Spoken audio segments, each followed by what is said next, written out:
실패를 경험해 보지 않은 사람은 아무도 없을 것입니다. 대학의 입시에 실패도 경험하기도 하고, 또 만남의 실패도 있지요. 또 사업하다 보면 사업의 실패도 있고, 또 어떤 이들은 결혼의 실패를 경험하기도 합니다. 누구나 다 실패를 경험합니다. 제게도 대학 입시에 실패의 경험이 있어요. 그때는 아무도 보고 싶지 않고 아무도 만나기 싫고 겨울 하늘이 노랗게 바뀌는 것을 본 적이 있습니다. 어떤 분은 실패하고 난 다음에 첫 마디가 죽고 싶다라는 말이었습니다. 믿음이 좋은 분이었는데도 그분은 죽고 싶다 그렇게 말을 하더라고요. 가슴이 무너지다 못해서 물리적으로 온몸이 다 아프다 이렇게 표현을 합니다. 어느 분은 그 실패가 너무 커서 그 충격과 좌절 때문에 거의 인간성 상실 직전이다 이렇게 토로하는 분도 보았습니다. 하나님은 감당할 만한 시험을 주신다고 하셨는데 아무리 생각해도 감당이 되지 않는 그런 어려움이죠. 신명기 25장 3절에 보면 40까지는 때리려니와 그것을 넘기지는 못할지니 그렇게 말씀을 해요. 그것을 넘겨서 매를 지나치게 때리게 된다고 한다면 그것은 내 형제를 경히 여기는 것이 된다 이렇게 말씀하죠. 율법도 감당할 만한 태형을 가하도록 그렇게 했습니다. 40까지만 때려라 이렇게 말씀을 하고 있죠. 더 때리면 사람이 크게 다칩니다. 사도 바울도 고린도후서 11장 24절에 유대인들에게 40에서 하나 감한 매를 5번 맞았다 이렇게 말씀을 하고 있죠. 그러니까 40이 넘도록 40대가 넘도록 때리지 않도록 합니다.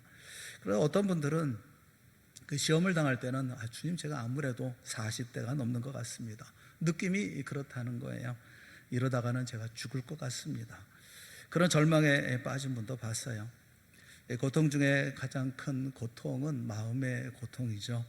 배신감 다음에 느끼는 것은 분노 다음에는 또 고독, 내가 버림받았다는 그런 감정, 그리고 그 다음이 좌절, 포기죠.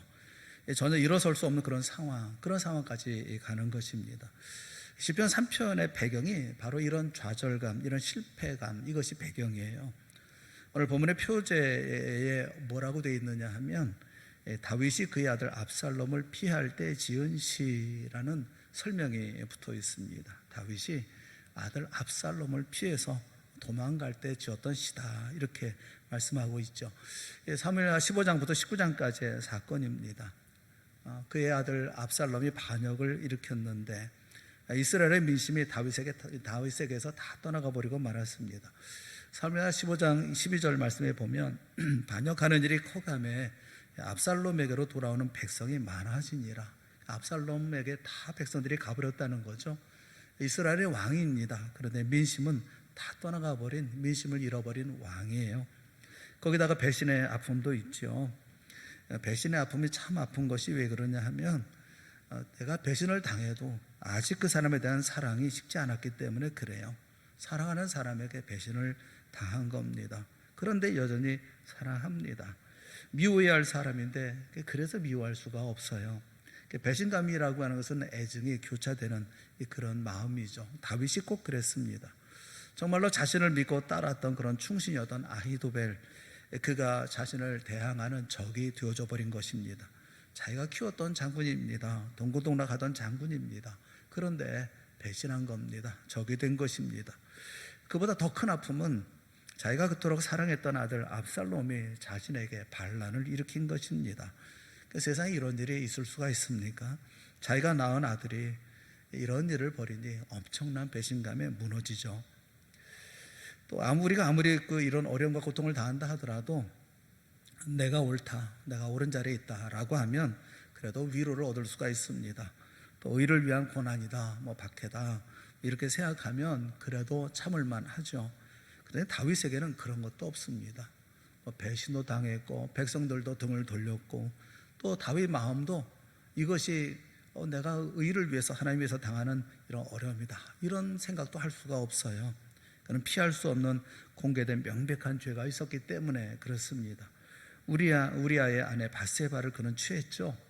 그 모습을 하나님은 아주 악하게 보셨습니다. 나은 선자를 보내서 아주 통렬하게 질책을 하셨어요. 이 바세바 범죄 이후에 다윗의 가정은 참 힘들었습니다. 험난한 인생을 살았습니다. 큰아들 암논이 이복 동생 다말을 범하지 않나, 또 그것을 보고 또 압살롬이 그 아들 또 암논을 죽입니다. 오늘 본문에 보면 압살롬이 반역을 일으키죠. 형제가 형제를 죽이고 죽는 그런 일들이 벌어집니다. 이 인생 자체가 다윗에게는 쓰라림이었고 고통이었고 괴로움이었습니다. 왜 이런 어려움을 당할까? 다윗은 느끼는 것이죠. 이거 다 내 죄 때문이지, 내가 잘못한 것 때문이지, 책임이 나에게 있고 내 죄에 있고 또 내가 잘못했기 때문에 하나님의 말씀 듣지 않은 것 때문이다, 이렇게 생각하면 사실 사정은 달라집니다.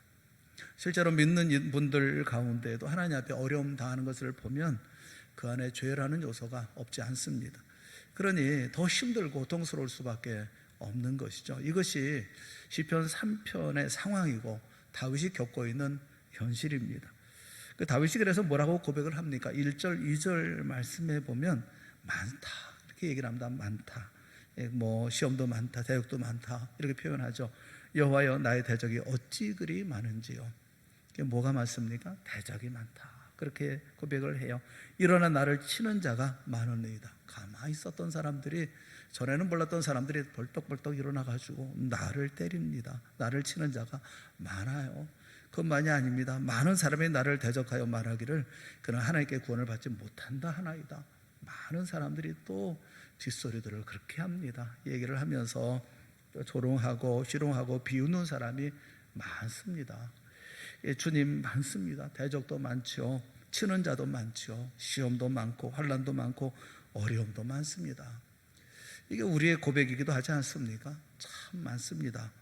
물론 떳떳하지 않아요. 내 죄 때문에 조롱도 있고 비웃음도 있다는 거 압니다. 그런데 너무 힘이 든 겁니다. 보통 절망감에 빠지게 되어지면 자꾸 문제에 집중하게 되어지죠. 원수를 주목하게 되고요. 이런 것이 환난을 당한 사람들의 갖게 되어지는 특징이 아닙니까?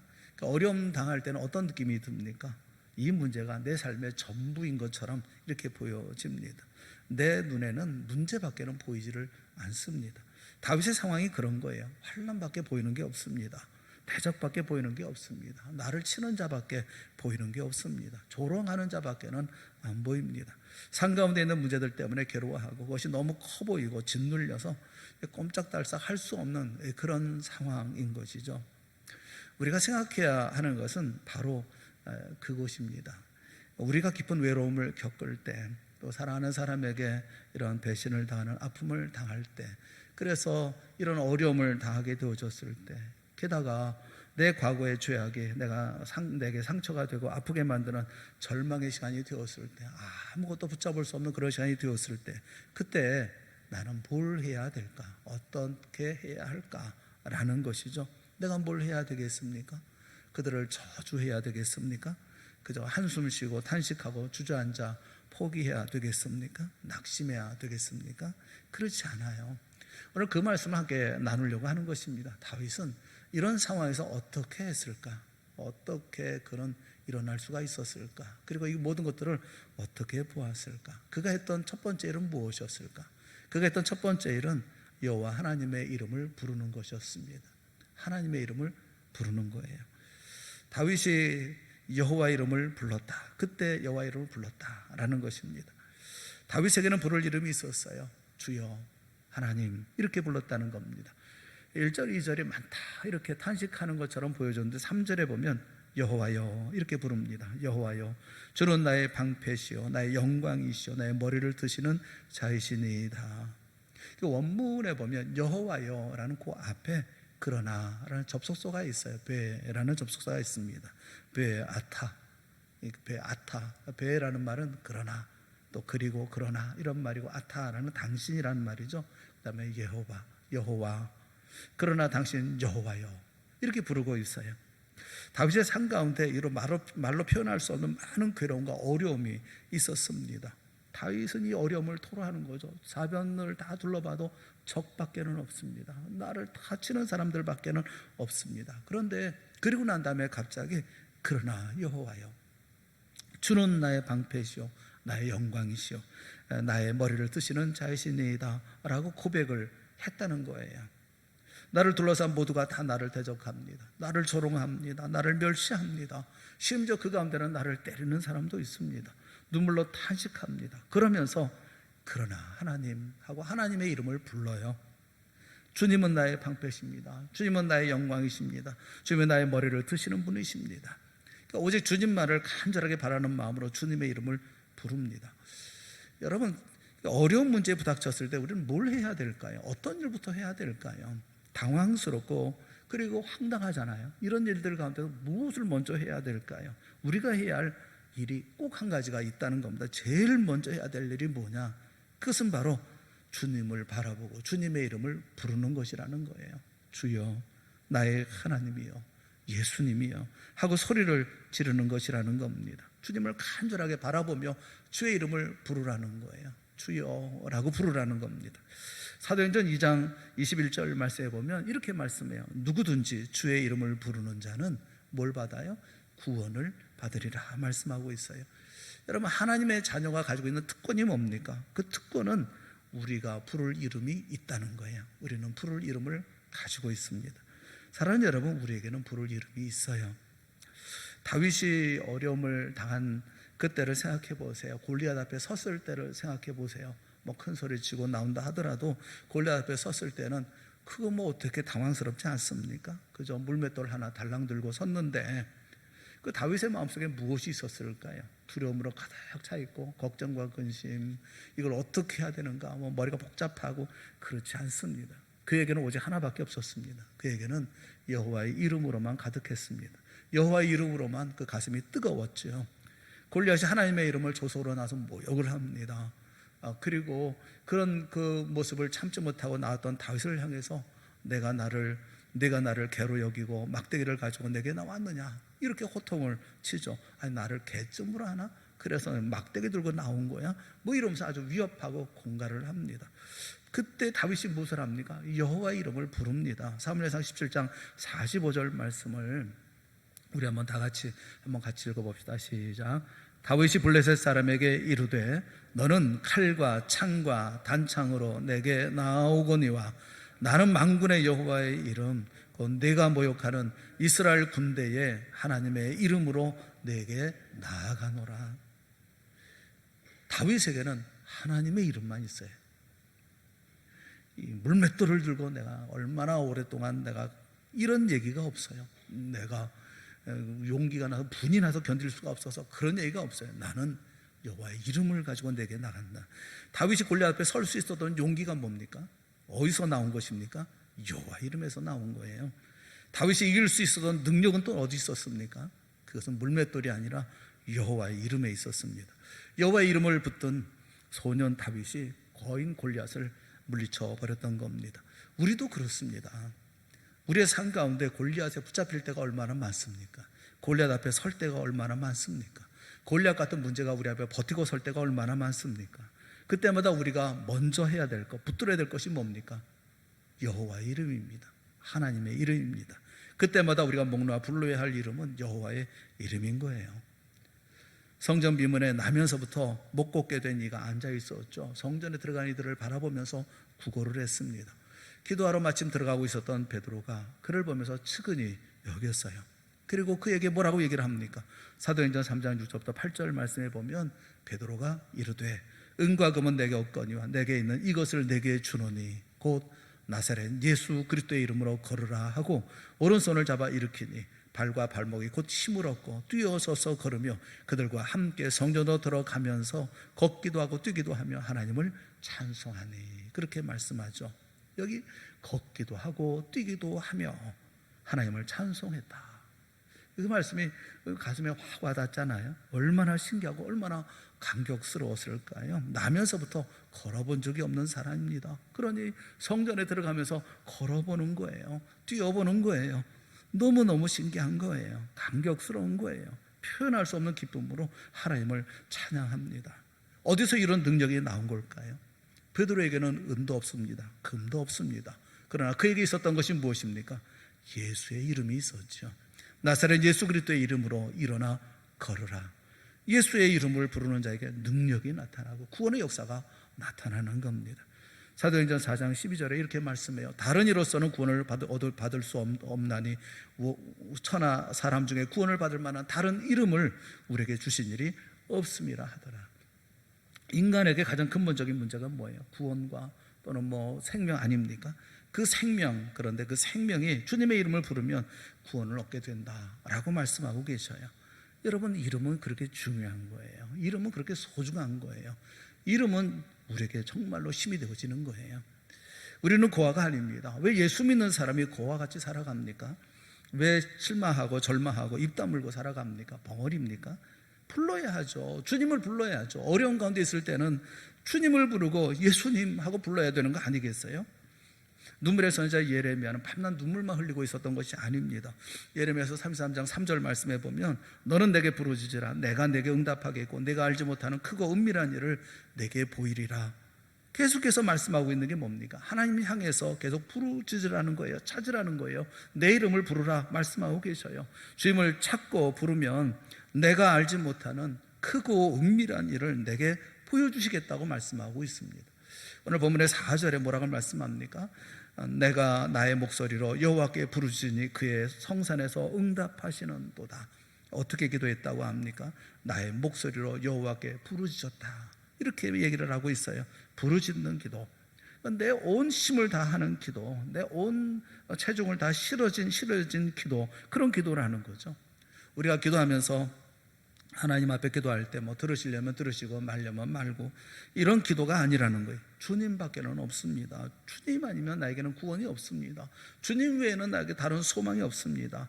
이렇게 주님만 붙드는 간절한 기도, 온 인생이 담겨있는 기도, 온 체중이 실려있는 기도, 우리의 모든 힘이 다 거기에 몰려있는 그런 기도, 이것이 부르짖음이라는 거예요.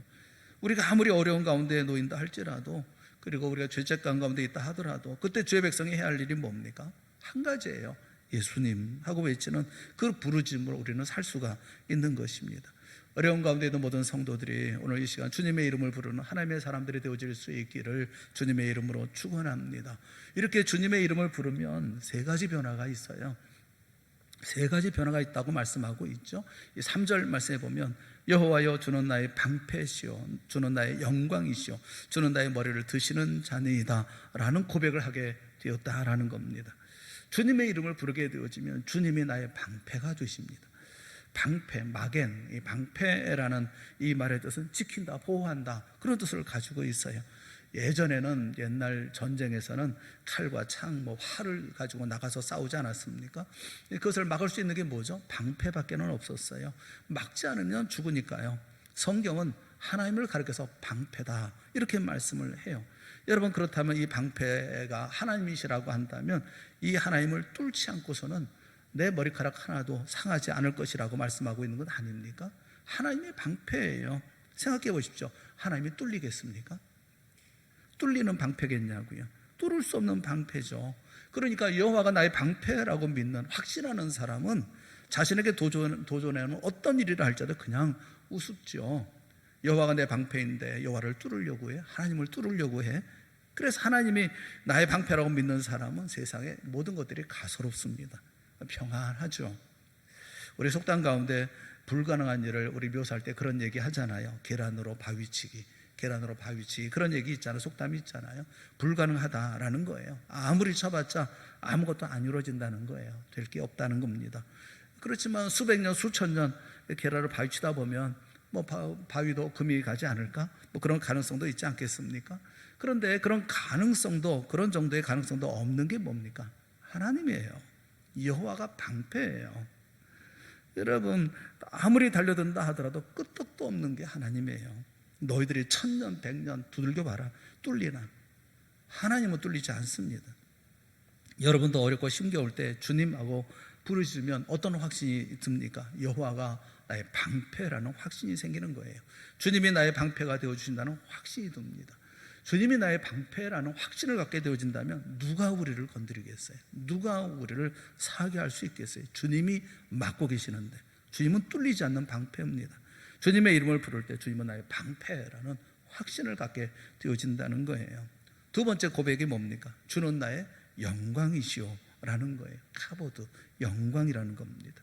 사람들은 보통 보면 영광이라고 생각하는 것들이 그런 것들이 있는 것 같아요. 돈이 영광이나 아니면 무슨 권력이 영광이거나 또는 인기가 영광이거나 이렇게 생각을 하는 것 같습니다.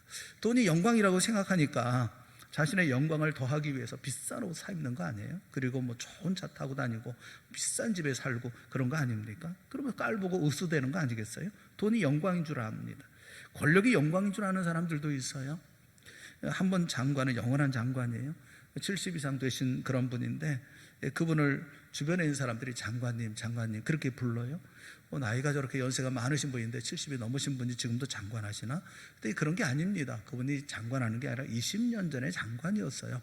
근데 지금도 장관이라고 불러주는 거예요. 30년 전에 국회의원 하던 분인데 그분도 의원님 하고 불러요. 한 번 국회의원, 영원히 국회의원이에요. 한 번 구청장, 영원히 구청장이에요. 여러분, 권력을 줘본 사람은 그것을 잃을 때 아마 비참한가 봐요. 그래서 그 이름이라도 불러주는 모양입니다. 이런 권력이요, 이것이 영광이라고 생각을 하는 모양이에요. 또 인기가 영광인 줄 압니다. 인기인들을 보세요. 인기라는 게 안개 같지 않습니까? 어느 날 다 사라져버리고 말지 않습니까? 아무것도 아니잖아요. 사실 인기로 말하자면 다윗보다 인기 있었던 사람이 누가 있습니까? 당시에 사울은 왕이었습니다. 다윗은 일개 소년에 불과했어요. 그런데 많은 사람들, 이스라엘 백성들은 뭐라고 얘기합니까? 사울은 천천히야, 다윗은 만만이다, 이렇게 합창을 불러대는 거예요. 애들은 때로 몰러 다니면서 다윗은 만만이라고 칭송했던 사람이 다윗입니다. 다윗은 인기 절정에 있었던 사람이에요. 세상에서 말하는 영광이라는 영광 다 누려본 사람이고, 또 다윗은 돈도 많이 있었지 않겠어요? 왕이었으니까. 또 권력도 있었을 것이고 인기까지 있었던 왕이었다고요. 그럼 그가 무엇이라고 고백합니까? 주님만이 나의 영광입니다 라고 고백합니다. 하나님만이 나의 영광입니다 라고 고백을 해요. 저는 목사님들 가운데에도 목사하고 박사하고 어느 게 더 좋을까, 박사가 더 좋다고 생각하는 분들이 계시는 모양이에요. 어떤 분들은 강대상에 설교하러 섰을 때 박사 가운을 입고 나오시는 분들이 계셔요. 거기다가 박사 한복까지 쓰고 나와서 설교하는 분들이 계시더라고요. 네모난 모자, 이렇게 값진 모자 쓰고 나와서 그런 분들이 계셔요. 그분들은 목사가 소중한가, 목사가 더 그 박사하고 비교해 볼 때 뭐 어느 곳에도 비중을 두는가 하는 그런 생각이 들어요. 제게 명함을 달라는 분이 계신데 저는 명함을 타본 적이 없어요. 명함 들고 다닐 필요가 없다고 생각하기 때문에 그런 거죠. 그거 어디다 쓰겠어요? 저는 목사라는 것이 제게는 영광이에요. 하나님께서 제게 주신 목사라는 직임이 얼마나 영광스러운 건지 몰라요. 여러분은 어떻습니까? 장로라는 직임이 영광스럽습니까? 권사라는 직임이 영광스럽습니까? 집사라는 직임이 그 영광스럽습니까? 교사라는 직임이 그 영광스럽습니까? 찬양대원이라고 하는 직임이 그 영광스럽습니까? 그 영광이 되어줘야 되는 거 아니겠어요? 주님이 나의 영광이니까요. 우리가 하나님하고 부를 때 변하는 게 뭡니까? 주님만이 나의 영광이십니다 라는 고백이 나오게 되어진다는 겁니다. 이 영광은 시들지 않는 영광이요, 마르지 않는 영원한 영광인 거예요. 주님의 이름을 부름으로 주님의 영광 가운데 거하는 우리 모두가 될 수 있기를 주님의 이름으로 축원합니다. 주님의 이름을 부를 때 내가 변해요. 나의 영광은 주님이 나의 영광입니다 라고 우리가 확신하고 고백하게 되어진다는 겁니다. 세 번째는 다윗이 고백하는 것이 뭐라고 고백을 합니까? 주님은 나의 머리를 드시는 분입니다 라고 고백을 해요. 머리를 드는 자, 머리를 드는 분이랍니다. 지금 다윗이 어떤 모습입니까? 쫓기고 있지 않습니까? 다윗은 그야말로 고개 숙인 사람이죠. 아무 능력도 없이 조롱과 모욕을 당합니다. 고개 든다고 하는 거, 이 고개를 든다고 하는 것은 옛날 왕을 생각하면, 왕과 왕 앞에 있는 신하를 생각하면 쉽게 이해할 수가 있어요. 그 왕 앞에 있는 신하들은 다 머리를 조아리죠. 고개를 들 수가 없어요. 고개를 어떻게 듭니까? 왕 앞에서 고개를 다 숙이고 있습니다. 그런데 그 중에 왕이 정말로 총애하는 신하, 정말로 사랑하는 신하, 충신, 이 한 사람을 지목해서 고개 들라 이렇게 명령하죠. 이 영광을 말하고 있는 거예요. 지금 묘사가 지금 이 왕 앞에 고개를 든다고 하는 것이 얼마나 대단한 특권인가 하는 것을 지금 다윗이 말하고 있는 거예요. 이 영광을 좀 말하고 있는 거예요.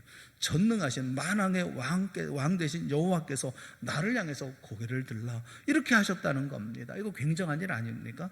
내 모든 무너졌던 것이 회복됐다라는 거예요.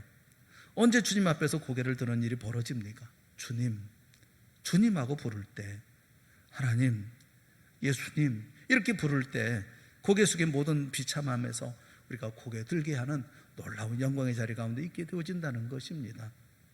원래 다윗이 어떤 모습이었습니까? 사무엘하 15장 30절 말씀에 보면 압살롬에게 쫓길 때의 모습에 대해서 이렇게 묘사를 하고 있습니다. 다윗이 감난산길로 올라갈 때에 그의 머리를 그가 가리고 맨발로 울며 가고 그와 함께 가는 모든 백성들도 각각 자기의 머리를 가리고 울며 올라가니라. 비참하잖아요. 쫓겨갑니다. 얼마나 급하게 쫓겨갔는지 또 많이 창피했던 모양입니다. 부끄러워서 머리를 가리고 울면서, 그러면서 도망을 치는 거예요. 맨발로. 그것도 얼마나 급했는지 신발도 신지 못하고 울면서 가는 겁니다. 감난산길로. 그 비참함을 아시겠습니까? 왕입니다. 왕인데 머리를 가리고 맨발로 급하게 울면서 도망가고 있어요. 이런 비참한 상황에서, 이런 아주 낮아진 그런 상황에서 다윗이 했던 일이 뭐라는 겁니까? 다윗이 했던 일이 뭐예요? 여호와여, 이름을 불렀다는 겁니다. 이름을.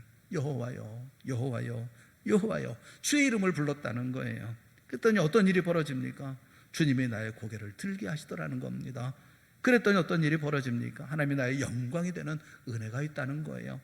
주님이 나의 방패가 되는 은혜를 주셨다는 겁니다. 우리가 해야 할 일이 뭐겠어요? 어려운 가운데 있을 때 우리가 해야 하는 일이 뭡니까? 딱 한 가지예요. 주의 이름을 부르는 거예요. 주의 이름을 부르는 거. 이것저것 다른 거 찾아보는 것이 아니라 주의 이름을 부르는 것. 주여, 주여 하는, 그것을 우리에게 말씀해 주고 있어요. 1, 2절의 분위기가 어떻습니까? 다윗이 바라본 건 대적만 보이는 것이죠. 문제만 바라보는 거예요. 낙심하는 겁니다. 좌절하는 겁니다. 절망하는 겁니다. 일어날 수가 없는 거예요. 그런데 여호와여, 그러나 여호와여 하고 주님의 이름을 부르자 달라집니다. 뭐가 달라집니까? 눈이 달라집니다. 염려를 바라보고 문제를 바라본 것이 이제는 주님만 바라봅니다. 또 마음이 바뀝니다. 눈이 바뀌고 마음이 바뀝니다. 주님, 예수님 하고 부르짖자 주님이 나의 방패가 되십니다. 나의 영광이 되십니다. 나의 머리를 드시는 자가 되십니다. 사랑하는 여러분, 어려움을 만나면 우리가 해야 할 일이 뭡니까? 부르는 겁니다. 주님의 이름을 부르는 거예요. 그럴 때 주님이 보이고, 그리고 우리의 마음속에 주님께서 주시는 은혜가 넘치는 거예요. 그래, 맞아. 내 머리를 드시는 분은 주님이야. 내 영광은 주님밖에 없어. 그리고 내 모든 방패가 되고 나를 막아줄 분도 주님밖에는 없어 하는 마음의 확신과 큰 위로가 생기는 거죠. 저는 우리 동사의 모든 성도들이 주님의 이름을 부르는 사람들이 다 되어질 수 있기를 주님의 이름으로 축원합니다. 어려울 때, 힘겨울 때, 고통스러울 때, 시험 중에 있을 때, 난관에 봉착했을 때 주님의 이름을 부르는 우리 모두가 될 수 있기를 바랍니다. 그래서 다윗처럼, 베드로처럼 주님이 나의 방패가 되어주시고 나의 영광이 되어주시고 내 머리를 드시는 그런 분이 되어주는 역사를 체험하는 우리 모두가 다 될 수 있기를 주님의 이름으로 축원합니다. 마지막으로 한 가지 더 살필 것은 이렇게 하나님의 이름을 부른 결과가 뭐냐는 거예요. 결과. 그 결과는 두 가지입니다. 첫째는 평안이고 둘째는 승리예요. 5절 6절 말씀에 보면 내가 누워 자고 깨었으니 여호와께서 나를 붙드심이로다. 천만이 나를 애워싸 진친다 하여도 나는 두려워 아니하리이다. 그렇게 말씀을 합니다. 이 말씀을 보면서 저는 의아한 것이 뭐냐면 누워 자고 깼다라는 말이에요. 누워 자고 깼다. 천만이 나를 에워싸한다 할 때는 나는 두려워하지 않습니다. 이게 믿음의 용기죠. 그런데 그보다 더 놀라운 것은 자고 깼다는 겁니다. 이게 뭐 그렇게 대단한 얘기냐? 그렇지 않습니다. 이거 대단한 얘기입니다. 다윗이 어떤 상황이냐 하면 도망치는 상황입니다. 쫓기는 상황입니다. 쫓기는 상황에다가 왕궁도 아니에요. 편안한 자리도 아닙니다. 그런데 잠이 오겠어요? 잠이 올 수가 있습니까? 잠이 올 수가 없습니다. 그런데 다윗은 뭐라고 얘기합니까? 내가 잘 잔다는 겁니다. 내가 누워 자고 깨었으니. 누워 자고 깼다는 겁니다. 누워서 자고 깼어요. 이유가 뭡니까? 여호와께서 나를 붙드심이로다. 하나님이 나를 붙들어 주시는 거예요. 우리가 극심한 어려움에 처하게 되어지면 이 마음의 이 복잡한 생각들 때문에 잠을 못 이루어요. 무서운 생각, 허망한 생각, 절망적인 생각, 별의별 생각들이 다 떠올라서 그래서 잠을 이룰 수가 없습니다. 그런데 주여, 하나님, 예수님 하고 불렀더니 어떤 일이 벌어집니까? 하나님이 우리 마음 가운데 평강을 주셔서 그 평강 때문에 잠을 자게 되더라는 거예요. 그 의사들 얘기를 들어보면 수술 환자들이 있잖아요. 수술 환자들이 언제 치료가 되기 시작하냐 하면 잠잘 때 치료가 된다고 그래요. 너무 아프면 잠을 못 잔답니다. 그런데 어느 순간 잠자기 시작하면 그때부터 치료가 이루어지기 시작한다는 거예요. 낫기 시작한다는 겁니다. 그러니까 환자는 자야 돼요. 자야 이 병이 낫기 시작한다는 거예요. 하나님 우리에게 잠을 주시는 이유가 뭡니까? 회복의 시간이기 때문에 그런 거죠. 우리가 주님하고 간절하게 기도해 보세요. 그러면 마음이 평안해지고 잠이 오죠. 평안해 잠이 오는 거예요. 밤이 왜 있는 겁니까? 쉬고 자라고 있는 거 아니겠어요? 그런데 자라고 하는데 안 자요. 고민합니다. 생각이 많아요. 자라고 할 때는 안 자고, 기도해야 될 때는 자고, 엇박자로 살면 되겠습니까? 빌립보서 4장 6절과 7절 말씀에 이렇게 말씀하고 있어요. 우리 한번 다 같이 함께 읽어보겠습니다. 시작. 아무것도 염려하지 말고 다만 모든 일에 기도와 간구로 너희 구할 것을 감사함으로 하나님께 아뢰라. 그리하면 모든 지각에 뛰어난 하나님의 평강이 그리스도 예수 안에서 너희 마음과 생각을 지키시리라. 아무것도 염려하지 말고 다만 모든 일에 기도와 간구로 너희 구할 것을 감사함으로 하나님께 아뢰라. 이 말씀을 꼭 믿으시기를 주님의 이름으로 축원합니다.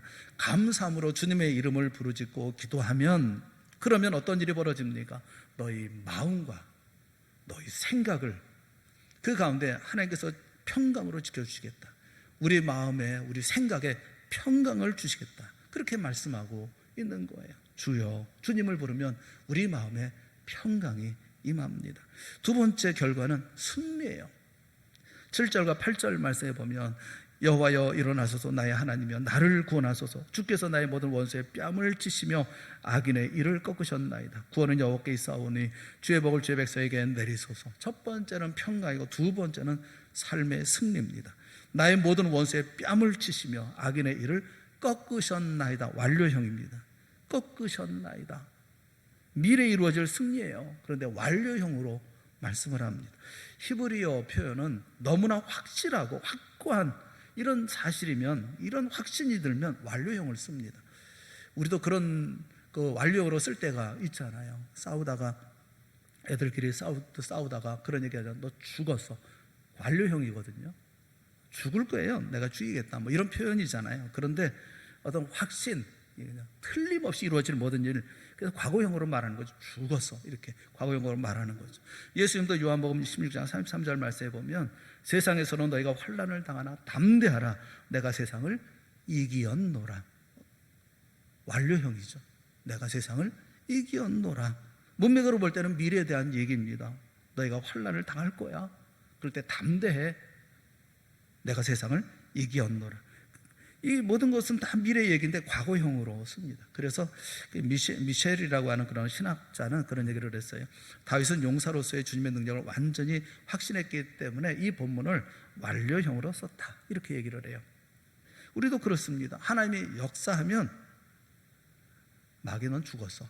그렇게 생각이 드는 거예요. 확신이 드는 거예요. 끝났어. 주님께서 하시면 더 볼 것도 없어.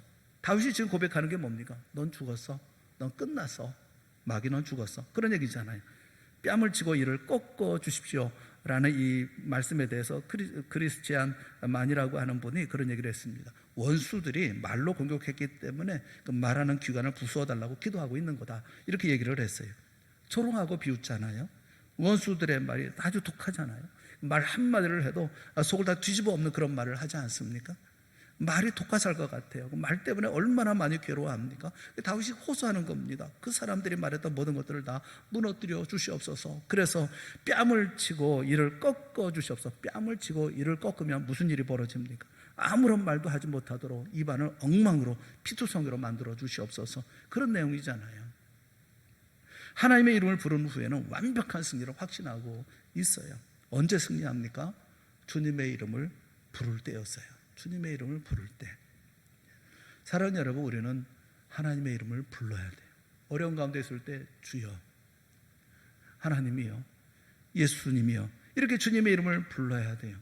하나님은 그의 이름을 부르는 모든 이들에게 은혜를 베푸십니다. 모세의 손에 들렸던 지팡이로 홍해를 가르게 하시고 이스라엘 백성들을 이끌게 하셨어요. 보잘것없는 지팡이가 하나님의 지팡이가 되었습니다. 주님의 이름을 부르면 지극히 작은 것, 하잘것없는 것들을 사용하셔서 하나님께서는 큰 놀라운 일을 이루셔요. 어린 다윗에게 작은 물맷돌밖에 없었지만 하나님이 함께 하시니까 주의 이름을 부를 때 그는 거의 골리앗을 물리치는 무기가 되게 하셨습니다. 예수님은 한 아이의 손에 들린 도시락 하나, 물고기 2마리, 보리떡 5개로 장정만 5,000명을 먹이셨어요. 우리도 경험하지 않았습니까? 동산교회가 한참 어려운 가운데 있을 때 너의 어른이 조언해 준 그런 어떤 서류 한 장이 있었어요. 법에도 맞지 않고 해봐도 소용이 없다 하는 그런 생각이 들었지만 그 서류 한 장을 총회에 제출했는데 그 한 장에 보잘것없는 서류 한 장에 우리 동산교회에 그 피할 길이 되어줬다고요. 우리를 구해냈다고요. 우리는 주님의 이름을 불러야 하는 거예요. 주님의 이름을 부르는 거예요. 성도들이 얼마나 기도하고 그때 주님께서 그것을 사용해서 하잘것없는 거, 우리가 생각도 않았던 거, 아무런 힘도 없을 것이라고 생각했던 그런 일들을 통해서 동산교회를 인도해 가시잖아요. 여러분, 주님의 이름을 부르는 이들에게 하나님께서 이렇게 역사를 하십니다. 내가 가지고 있는 초라함이 영광으로 변합니다. 절대 우리의 초라함 때문에 낙심해서는 안 되는 거예요. 주님의 이름을 부르는 우리에게 그것이 승리의 도구가 될 것이기 때문에 그렇습니다. 예수 믿는 사람은 그래서 절대로 낙심하면 안 됩니다. 우리에게 주신 이름이 있기 때문에 그런 거예요. 예수 그리스도, 주님의 이름이 있기 때문에 우리는 낙심해서는 안 되는 겁니다. 우리가 흔들 깃발이 있습니다. 우리가 부를 이름이 있고 우리가 부를 노래가 있습니다. 예수 그리스도, 주님의 이름이 있죠. 그래서 우리는 낙심은 범죄하는 것과 다르지 않아요. 이름을 부를 수 있는데 왜 가만히 있는 겁니까? 이름을 부를 수 있는데 왜 탄식하고 좌절하고 절망하고 포기하는 겁니까? 하나님은 위대한 열매를 거두시기 위해서 아무리 보잘것없는 것이라 할지라도 그런 도구를 사용하셔서 승리케 하시는데, 그런데 왜 우리는 주님의 이름을 부르지 않는 것입니까?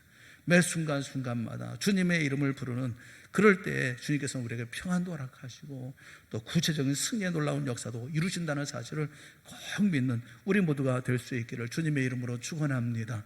제일 먼저 해야 할 일은 주님의 이름을 부르는 거예요. 주여, 주여. 하나님의 이름을 부르십시오. 여호와 하나님이요, 주님을 바라보십시오. 그러면 모든 것이 변합니다. 주님께서 역사하시는 놀라운 역사 가운데 참여하게 되어집니다. 동산의 모든 성도들이 힘들고 어려고 답답하고 괴롭고 아무것도 할 수 없을 것처럼 그러나 주저앉아 버릴 그럴 때에 고개를 들어 주님을 부를 수 있는, 주여, 주님 하나님의 이름을 여호와여 이름을 부를 수 있는 우리 동산의 모든 성도들이 다 되어지고, 그래서 주께서 주시는 놀라운 평강도 맛보고 승리도 맛보는 놀라운 역사 우리 동산교회 미래에 늘 펼쳐질 수 있기를 주님의 이름으로 축원합니다. 함께 기도하겠습니다. 사랑의 하나님 아버지, 우리에게 은혜를 베풀어 주시옵소서.